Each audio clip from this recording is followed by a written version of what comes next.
मैं आपको वापस हमारे रोजाना की इबादत में खुशामदीद कहना चाहता हूँ। इस पूरे हफ्ते में हम यशुआ के मुतालिक बात करते रहे हैं, उसके उतार चढ़ाव, उसकी फतूहात, उसकी शिकस्त के बारे में। आज हम देखते हैं कि फतह के बाद क्या होता है। लिहाजा आइए अभी उस मुख्तस वक्त की जानिब चलें और मालूम करें कि जब हम एक बार फातह का तजुर्बा कर लेते हैं तो क्या होता है। जब हम फतह का तजुर्बा करते हैं ये हैरत अंगेज है, लेकिन फिर एक सवाल उठता है कि फतह का तजुर्बा करने के बाद आप क्या करते हैं। ये हम सब के लिए बहुत अहम सवाल है और यशुआ के लिए भी ये एक बड़ा सवाल था जिसके जवाब की उसे जरूरत थी। दरअसल हम देखते हैं कि यशुआ एक बड़ी फतह का तजुर्बा कर चुका था। देखिए, उसने खुदा को यरहू में उसे फतह देते हुए देखा और फिर उसने शिकस्त देखी, फिर उन्होंने तौबा के बाद की फतह को भी देखा। लिहाजा फतह के बाद क्या होता है। जब हम एक बार फतह का तजुर्बा कर लेते हैं तो हम क्या करते हैं, हमारे लिए ये जानना बहुत अहम है।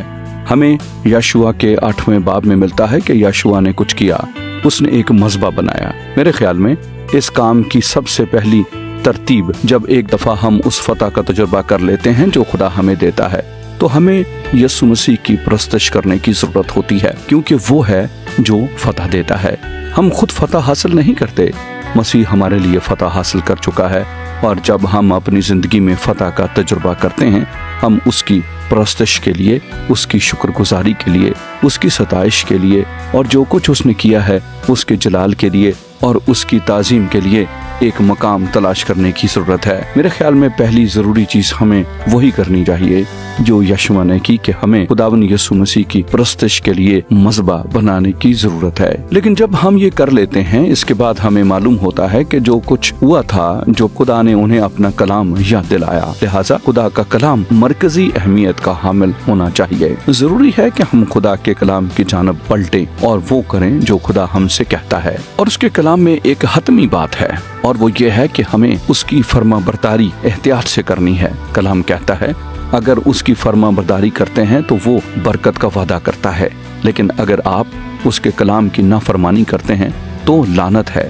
और ये एक सादा चुनाव है।